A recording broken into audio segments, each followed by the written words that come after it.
शिवतेज आरोग्य संस्था आणि राज्याचे पर्यावरण मंत्री रामदास कदम यांनी जमीन हडप केल्याचा आरोप करत त्याविरोधात खेडचे भोड कुटुंबीय उपोषणाला बसले। खेड इथे रामदास कदम यांचं योगिता डेंटल कॉलेज आहे। या कॉलेजमध्ये 41 गुंठे जमीन भोड कुटुंबियांची असल्याचा दावा त्यांनी केला। जमिनीचा एकाच दिवसात नजराणा भरल्यानंतर काही तासात या जमिनीचं खरेदी खत देखील करण्यात आलं। ही जमीन शिंदे नामक माणसाकडून आपण विकत घेतल्याचा दावा रामदास कदमांनी केला। मात्र ज्या ठिकाणी हे कॉलेज उभं आहे त्या ठिकाणची 41 गुंठे जमीन आपल्या मालकीची असल्याचा दावा भोड कुटुंबांनी केला। त्यामुळे हे कुटुंब उपोषणाला बसले। या उपोषणाला आमदार संजय कदम यांनी पाठिंबा दिलाय। रामदास कदम यांनी तात्काळ राजीनामा दिला पाहिजे अशी मागणी यावेळी विरोधकांनी केली।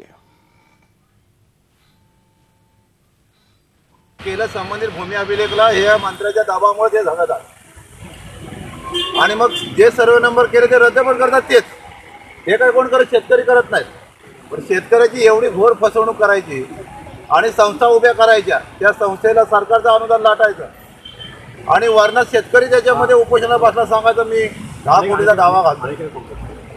याच्या निषेधार्थ असं हे सगळं एकमेव महाराष्ट्र दिन आहे। एका बाजूला मंत्री झेंडा फडकवताना दुसऱ्या बाजूला शेतकऱ्याची शेती हडप करतात। यांना या ठिकाणी मंत्रिमंडळ राहण्याचा कुठला अधिकारच नाही। यांनी तात्काळ राजीनामा या ठिकाणी दिला पाहिजे। या संपूर्ण याची चौकशी झाली पाहिजे।